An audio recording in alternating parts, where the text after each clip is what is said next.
If you have a Bible, I'd love for you to meet us in Ruth chapter number 3, and we will get there in just a moment.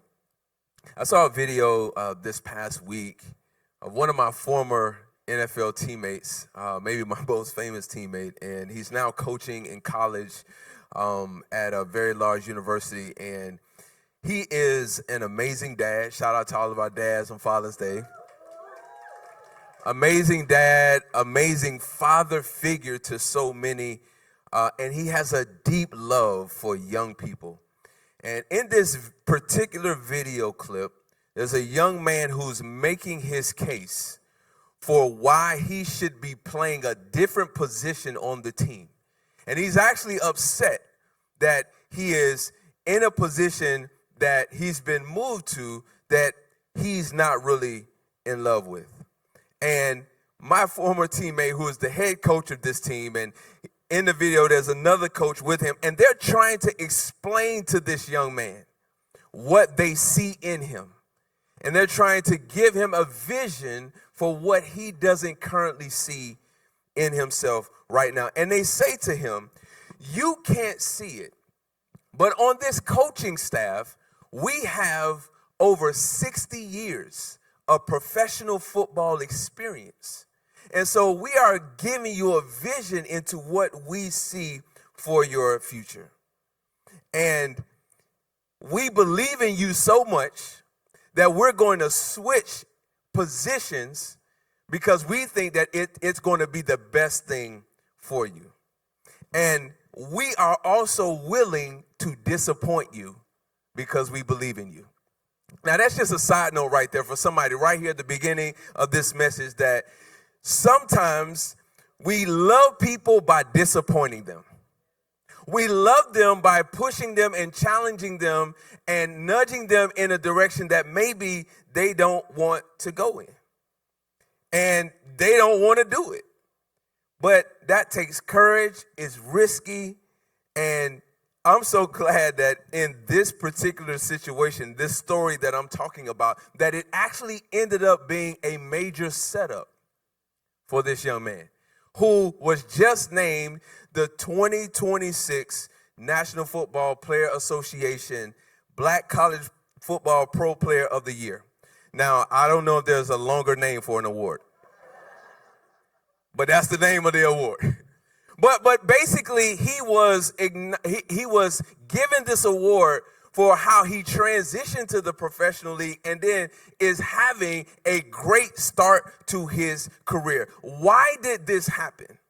Well, it happened because someone was able to see past right now. They were able to see past even his desire that he felt so strongly about. And it also happened because eventually, despite the protests, this young man listened. And he received guidance that he could not see for himself. And the reality is that we all need wisdom and we need vision to push us beyond our current place.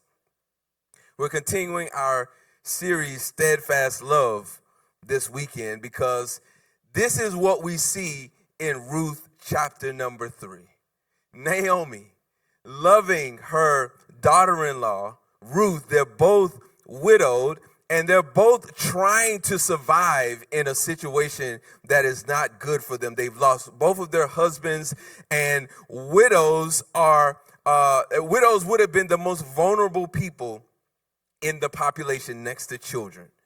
And in a patriarchal context, men had all of the rights and they owned all of the resources.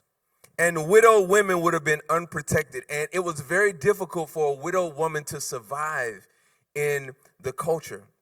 And so in chapter number 2, which we talked about last week, and I'm just kind of giving you a little bit of a recap for those of you who weren't here, Naomi tells Ruth that it's okay for you to go and find food on the edges or the corners of a particular field.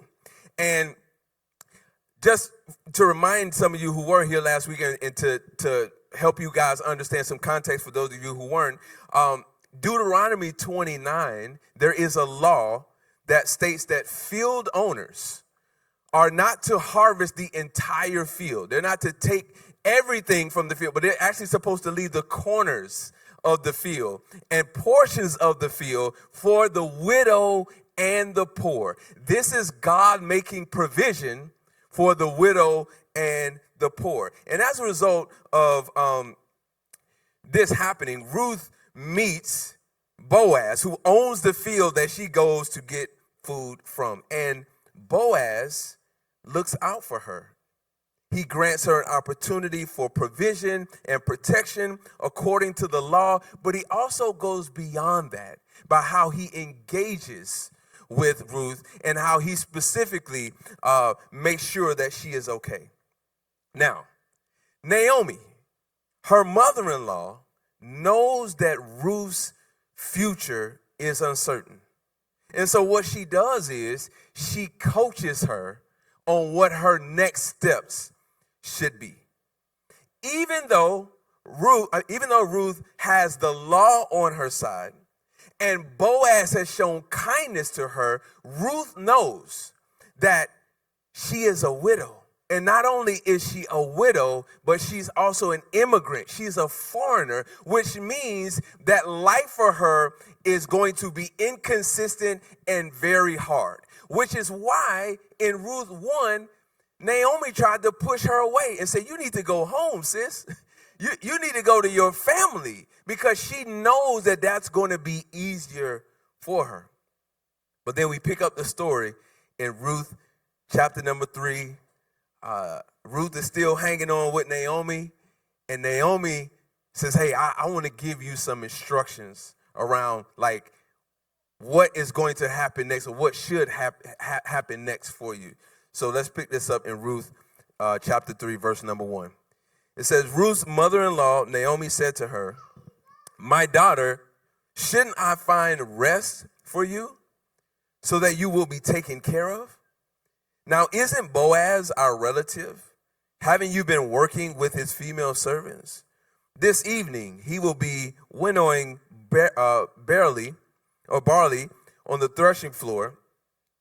Wash, put on perfume oil, and wear your best clothes. Go down to the threshing floor. But don't let the man know you are there until he has finished eating and drinking. When he lies down, notice the place where he's lying. Go in and uncover his feet and lie down. Then he will explain to you what you should do. So Ruth said to her, I will do everything you say. She went down to the threshing floor and did everything her mother-in-law had charged her to do. I want to just speak from a subject today, a love that is resolved. A love that is resolved. What does resolved mean? It literally means a determination to do something. And thus far, in the first 3 chapters, we see this resolved kind of effort from both of these women, from both Naomi and from Ruth. We see their determination to support one another. And as I mentioned, Naomi told Ruth, hey, sis, I think you need to go back to your family. And Orpah, the other daughter-in-law as well, all 3 of them lost their husbands. And she told them to go back home to your family. Why? Because it's going to be easier for you. But Ruth refused. And Naomi just stopped pushing her away. She said, all right, she's not going to go anywhere. And she's going to stick with me. But then she decided that she was going to help make a way for her. And I know you just followed along with me as we read these opening verses in chapter number 3. And you might be saying to yourself, oh, Naomi is making a way. Sis is definitely making a way for Ruth. But I want you to hold your horses for just a second. Because it's actually not what you think. This isn't determination to coerce a man into marriage. And I know that we see all kinds of ways and trappings that both men and women in our culture do to hook one another. This ain't one of those stories. I'm going to circle back to it and give you a little bit more context, because this isn't about manipulation, but it is a courageous risk. But we want to examine that through the cultural lens of that day. We'll unpack that in just a moment. But the key to this entire situation here is Naomi's motivation.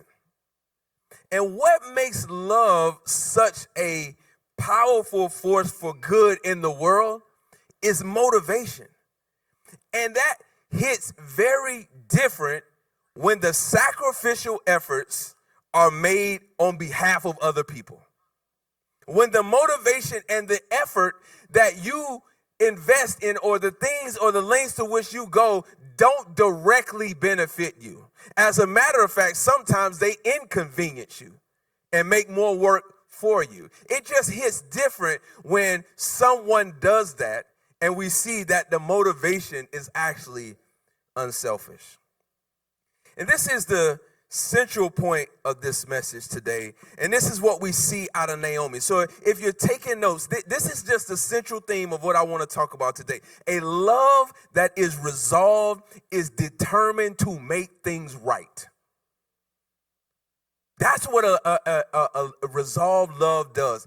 I am going to do everything in my power to make things right. Specifically in this case, making things right on behalf of Ruth. So Naomi is determined, she's resolved that I'm going to make this situation right for Ruth. And listen, just a side note, do you know what that's called? When we want to make something right on behalf of someone else, it's called justice. That's what it's called. And this is one of the primary ways and one of the primary themes that we see throughout the scriptures. This is how God moves. This is a thread all the way from Genesis to Revelation. We see God's love being very justice oriented, trying to make things right. Now, this isn't like a justice-centered message per se, and definitely not in the way that we think of or talk about justice today. But I just wanted to highlight the fact that this kind of love is justice oriented. And for those of us who are submitted to God and those of us who are followers of Jesus, that is how our love should show up in the world. The focus here that Naomi has is about making things right. And we want to examine what we see here in these verses that we read in Ruth chapter number 3. There are two things that I want us to see in this passage that we read, that we see in Naomi and Ruth. Here's number one. A love that is resolved requires intentionality. Verse 1 in chapter 3, this is what Naomi says. My daughter, shouldn't I find rest for you so that you will be taken care of? That word rest means, shouldn't I find safety and security for you so that you can be taken care of? Naomi isn't just hoping and wishing things will get better. Naomi isn't just praying that things will get better. You know how we say to people, I'm going to pray for you. Praying for you. And that's good. We need that. But also, what are we doing in addition to praying? And so Naomi is intentionally moving on behalf of Ruth. She has it in her mind to make this situation right for her. But when I examined this, I had a question in my mind. And the question that came to me is a common human response, right? It's this. Is not Naomi in a tough spot herself? Naomi is also a widow. Naomi also has an uncertain future. Naomi doesn't know what is going to happen with her. Naomi is also very vulnerable and trying to support another vulnerable woman. That's a lot to carry. What about her rest? What about rest for herself? What about safety and security for her? she has already granted Ruth permission to just follow her and stay with her. She's granted her that permission. She stopped trying to push her away, so she's created a space for her. She's also provided emotional support for her. And all of these things are very kind and loving. Like, she could just stop right there. But she intentionally goes further. And here's where the story gets a little bit more interesting. Because Naomi said, all right, girl, I need to get you set up. So let me go change your clothes. Change your clothes. Put on some perfumed oil. And then I want you to go find Boaz. Uncover his feet. Lay before him. And listen to him. Naomi knows that Boaz is what's called a kinsman redeemer, which means he is one who can restore.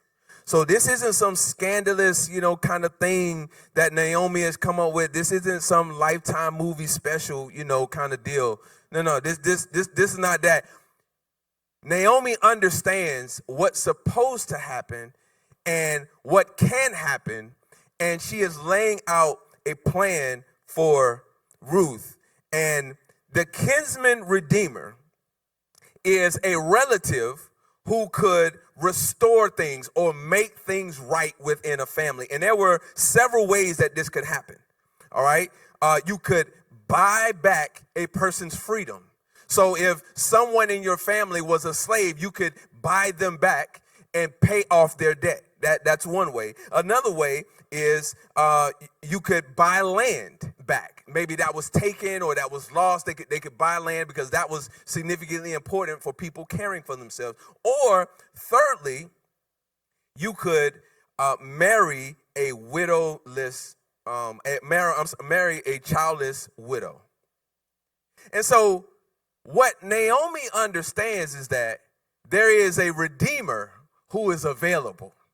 There is a redeemer who has been made known to them, and they have been watching his character. They have been seeing how he interacts, and they see the qualities about him. And the thing that Naomi says to Ruth is, I want you to go submit yourself to him, and I want you to trust his character. Two things we need to understand. Number one, from a historical context here, is this was customary for a widow to ask to be covered. It was customary for a widow to go to an unmarried kinsman redeemer or relative and ask to be redeemed. And the second thing we need to understand here is Boaz, and I mentioned this last week, is a typology of Christ. What does that mean? It means that he has the character of Christ. So throughout, particularly the Old Testament, we would use this terminology. We see people who are typologies of Christ. They resemble the characteristics of Christ. And so here is the picture here. Let me zoom out here. The picture here is put ourselves in the place of Ruth, that we are to submit ourselves before Christ, who is our Redeemer, and trust his response. This is what Naomi is coaching her to do, to understand that hey, there's an opportunity for things to be made right in your life, but you've got to go and submit yourself and trust the response of one who can redeem. Now, here's the thing. All of this effort is a risk. It's a risk, number one, because Naomi is obligating herself. She's getting involved in ways that she don't maybe necessarily need to get involved, but feels compelled to get involved. And sometimes, we don't say yes to things because we don't want to be obligated. We're going to do the simplest thing. Hey, I'll give you $5. I'll, buy you a cookie or whatever. But God bless you. God, don't tell me too much because I don't want to be obligated. Number two, Ruth could refuse. Boaz could refuse. And these are reasons why we don't make the effort. Because we desire to control outcomes.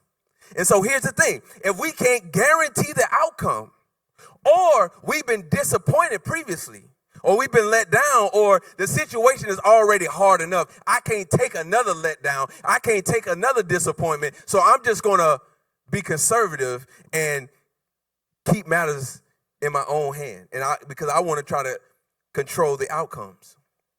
But here's the thing. Being fully submitted to God is about obedience, not outcomes. Because when we're obedient to God, then we trust the outcomes to him. And this is what Naomi is saying to Ruth, daughter, go and submit yourself to the Redeemer and trust the outcome. God is in control of the outcomes, and the results belong to him. But the question is our intentionality pointed towards ourselves or him? So, a love that is resolved requires intentionality. But the second thing that a love that is resolved requires is humility. Naomi obviously displays humility by not thinking of herself first, not thinking of the situation that she's in. And I'm super impressed by Ruth because this is what she says in verses 5 and 6. Like, Naomi lays out this plan. This is what you got to do. This is what's available. This is the opportunity. And Ruth just says, okay, I'm going to do everything you say. And then it says she went and did it. And all that her mother-in-law charged her to do, she executed. Like, without question. But I had a question. I'm like, I don't see where we see Ruth is having questions, but I have some questions. And I'm like, man, this couldn't be easy for Ruth to do. It's one thing to go and get food in a field, and that's the law and all of those sorts of things. This is a completely different situation. This can't be easy. This is a very vulnerable situation that she's putting herself in. And I wonder how often our own pursuit of comfort and selfishness is really self-sabotage. Like, we won't go do the difficult thing that we've been coached to do, that we've been pushed to do, that someone is instructing us to do because it's hard, or because it's uncomfortable, or because it's like, I don't know how this is going to play out. Our unwillingness to humbly submit to instruction sometimes is hurting us. And here's the truth. We have more resolve, more determination to listen to our own thoughts and feelings. And we live in a culture, in a world that's elevating our thoughts and feelings over everything else without any sort of filter. Just do what you do, how you want to do. And we see in this story that Ruth has enough courage to respond differently. And one of the questions that I had as I was thinking about Ruth's response, and I was thinking about how we respond in our own lives, the question I have is, who in your life is humble enough to risk putting you rejecting their counsel to the side and still push you? Like, who in your life loves you enough to say, I'm not going to worry about what they're going to think. I'm not going to worry about what they're going to say, how they even might feel. I'm still going to push them to take this next step. Because Naomi doesn't know how Ruth is going to respond. And if Ruth had started talking sideways, I would have just been like, well, you said you wanted to come. You didn't want to go back home. Fortunately, she didn't have to say that. Or at least we don't have commentary that that actually happened. Maybe that could have been left out. I don't know. But the question: who in your life is humble enough to say, I'm going to put how I might feel to the side? I'm going to put you potentially rejecting me and rejecting my help to the side and still push you. Who loves you enough to do that? And then here's the question for you. Do you love them enough to listen and learn and be led? Let me see if I can land the plane for us like this. My oldest daughter, Jayla, graduated from college recently, praise the Lord. And, she's talking about her career pursuits, and she's still trying to figure some things out. And she recently called me, and we were talking about ultimately what she wants to do, like where she wants to end up. And she has an idea of the kind of resources, aka money, she needs to make in order to take care of her business. Like we've had, several conversations about this, but she said this one thing to me. She said, Dad, I just been thinking about this. And I realized that every opportunity that I have gotten has been the result of relationship. And it was a revelation for her that I think that I've got to step outside of the box, and I've got to inconvenience myself, and I got to make myself vulnerable, and I've got to pursue in ways that maybe are a little bit uncomfortable for me. I've got to take the risk and put myself out there because I'm seeing that it's really about an investment in relationship. And this is what we're seeing in Ruth's story. Ruth realizes, hey man, it's some crazy stuff that's happened. I can't be out here by myself. I don't know if I want to go back home. I don't know what it's going to be like at home, but I know Naomi. And I need to stick with Naomi. I need to be committed to this relationship. I need to be resolved to stay connected to this woman.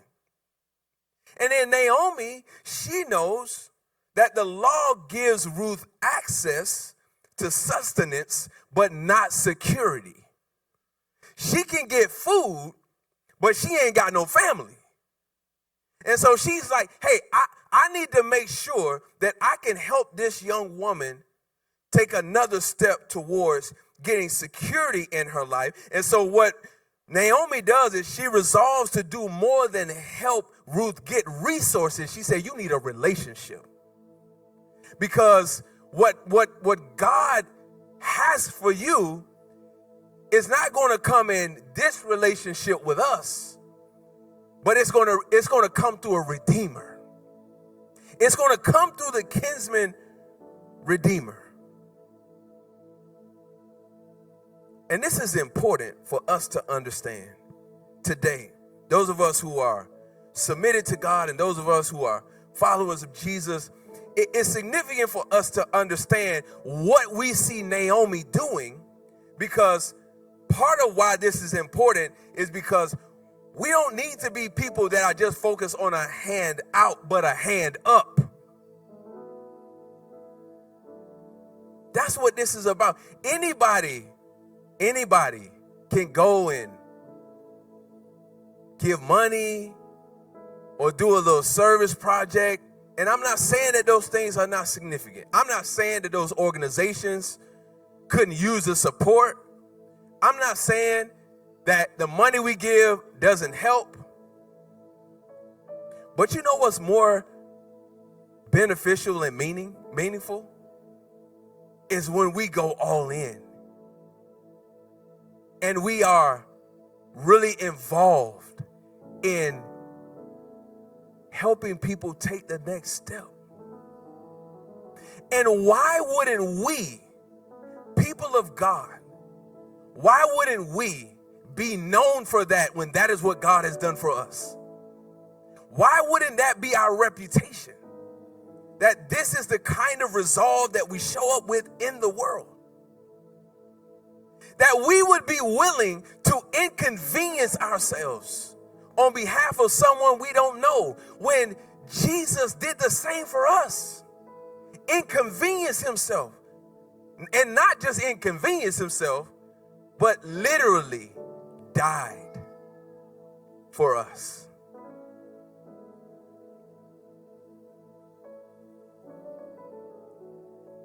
It's easier for us to give handouts. And it's easier for us to do what is comfortable or to stay in our preferences. But a love that is resolved shows up differently. And what it does is it prioritizes relationship over resources. I mean, I think we all know relationships are complicated. People are complicated. Nobody likes taking on complications. And if we can kind of keep that at bay, then we will keep that at bay. But we are called to be people of justice, meaning that we step into uncomfortable situations, sometimes taking on things that we want to resolve for ourselves. Like we're helping people get jobs and we need a better job ourselves. We're helping people get money. We need more money ourselves. We're helping people get a car. We would like to have a better car ourselves. But this is what we are called to do. And a couple more things that I want to say here. Boaz is a typology of Christ, which is what I mentioned earlier. And here's the thing. He has the authority to do what he wants to do. I mean, he has the authority to not address Ruth. He has the authority to take matters into his own hands. Like, he can do whatever he wants to do. But you know what Boaz continued to do? Is show kindness. You know what Boaz continued to do? Is make a way. You know what Boaz continued to do? Was serve. Continue to make himself available. You know what Jesus continues to do? Make a way. You know what Jesus continues to do? Pursue you. You know what Jesus continues to do? Provide. He can force the issue, but you know what he desires? For you to come lay at his feet. Submit yourself to him. And trust his character. So here's the question. Is your resolve or your determination based on what you want, or is it based on God's will for your life? And it's a submission question. Are you submitted to what you want to do, or are you submitted to what he has for you and what he desires for you to do? Let's pray. Lord, we thank you.